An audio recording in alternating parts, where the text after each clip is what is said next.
आप देख रहे हैं अल्फा डिफेंस हिंदी में आपका स्वागत है। आज के इस वीडियो में हम लोग बात करने वाले हैं पाकिस्तान के F-16 को लेकर।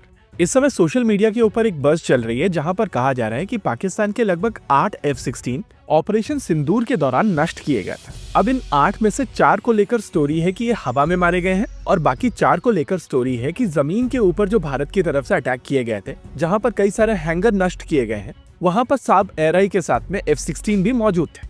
ये जो डॉक्यूमेंट सोशल मीडिया के ऊपर घूम रहा है, जिसको लेकर बहुत सारे लोग अस्यूम कर रहे हैं कि ये भारतीय वायुसेना का ऑफिशियल डॉक्यूमेंट है, लेकिन इन रियलिटी किसी ने इस डॉक्यूमेंट को बनाया है। देखिए, भारतीय वायुसेना का स्टैंड पूरी तरीके से क्लियर है और वो लोग हार्डवेयर को लेकर बिल्कुल भी बात कर ही नहीं रहे। रीजन है कि भारतीय वायुसेना का जो ऑब्जेक्टिव था वो पाकिस्तान में 9 जगहों पर स्ट्राइक करना था जहां पर टेररिस्ट ऑपरेट कर रहे थे। इस मिशन से पहले भारतीय वायुसेना की तरफ से पाकिस्तानी एयरफोर्स को टारगेट नहीं किया गया था और किसी भी तरीके का suppression of enemy air defence role भी यहाँ पर नहीं किया गया था। नेचुरल है कि इस तरीके के मिशन में रिस्क ज्यादा होता है और किसी भी तरीके का लॉस हो सकता है। लॉसेस भारतीय वायुसेना की तरफ से ऑलरेडी फैक्टर इन किए गए थे, लेकिन जब पाकिस्तानी एयरफोर्स की तरफ से भारत के अंदर अटैक करने की कोशिश की गई थी तो भारतीय वायुसेना ने न ही केवल उस चीज को विफल किया था, बल्कि 11 पाकिस्तानी बेसिस के ऊपर स्ट्राइक करके ये भी बता दिया गया था कि भारतीय वायुसेना पाकिस्तान के अंदर जहां चाहे, जब चाहे, जैसे चाहे अटैक कर सकती है और पाकिस्तान एयरफोर्स वहां पर कुछ नहीं कर सकती।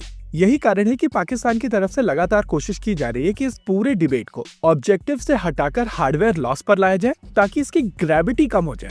देखिए, पाकिस्तान की तरफ से एग्जैक्टली यही चीज बालाकोट के बाद की गई थी और डिबेट आकर रह गया था कि F-16 मारा गया था या नहीं मारा गया। इस बार भारतीय वायुसेना की तरफ से स्टार्टिंग से ही एक चीज क्लियर कर दी गई है कि उनका फोकस मिशन था और हार्डवेयर को लेकर वो लोग बातचीत नहीं करेंगे। वहीं दूसरी ओर पाकिस्तान लगातार केवल हार्डवेयर के बारे में ही बात कर रहा है और उनकी तरफ से क्लेम किया जा रहा है कि उन्होंने भारतीय वायुसेना के 6 एयरक्राफ्ट मारकर गिराए। पाकिस्तान की परेशानी यह है कि उनकी इस बात को कोई बिलीव भी नहीं कर रहे हैं और उनके पास किसी भी तरीके का प्रूफ है नहीं जिसके बेसिस पर वो लोग क्लेम कर सके कि एग्जैक्टली ऐसा हुआ है। लेकिन उनके बेसिस की जो सैटेलाइट फोटोग्राफ्स निकल कर आ रही हैं, उसके बाद उनकी तरफ से जितनी भी कोशिशें की गई हैं वो सारी की सारी फेल हो गई हैं और सैटेलाइट इमेजेस के साथ में साफ समझ में आता है कि किस तरीके से भारतीय वायुसेना ने पाकिस्तान के बेसिस की बैंड बजाई है। एनीवेज, इन्हीं फोटोग्राफ्स के बेसिस पर अलग अलग लोग अलग अलग तरीके का असेसमेंट कर रहे हैं और इसी कोशिश में ये एक और असेसमेंट किया गया था जहाँ पर कहा गया है कि 8 F-16 मारे गए।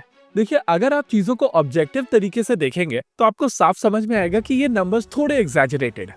भोलारी के हैंगर को अगर आप ध्यान से देखेंगे तो आपको इस फोटोग्राफ में एक F-16 दिख जाएगा और ये हैंगर इतना बड़ा था कि आप सेफली अज्यूम कर सकते हैं कि यहाँ पर एक से ज्यादा F-16 मौजूद थे और मोस्ट लाइकली यहाँ पर एक साद एयरआई भी मौजूद था। वहीं पर अगर आप जकोबाबाद वाले हैंगर की बात करेंगे तो वहां पर भी डैमेज काफी ज्यादा एक्सटेंसिव था और मोस्ट लाइकली वहां पर भी हैंगर के अंदर F-16 मौजूद थे। रही बात एयर कॉम्बैट में मारे गए एयरक्राफ्ट की, तो क्रैश्ड एयरक्राफ्ट की जो डेब्री हम लोगों के सामने निकल कर आई है उसमें हम लोगों ने JF-17 थंडर और मिराज 3 और 5 को देखा है। अभी तक F-16 को लेकर किसी भी तरीके की कंक्लूसिव डेब्री नहीं दिखाई दी है और उस बेसिस पर हम लोग अश्योरिटी के साथ में नहीं कह सकते हैं कि यहाँ पर F-16 हवा में मारे गए। हालांकि यहाँ पर अश्योरिटी के साथ में हम लोग ये भी नहीं कह सकते हैं कि F-16 यहाँ पर मारे नहीं गए।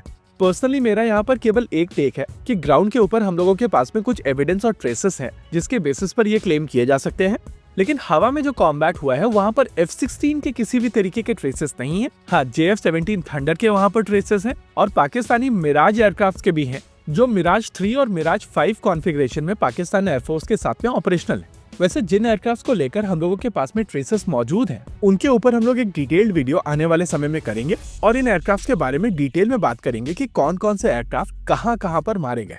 अभी के लिए इस वीडियो में रखते हैं केवल इतना ही।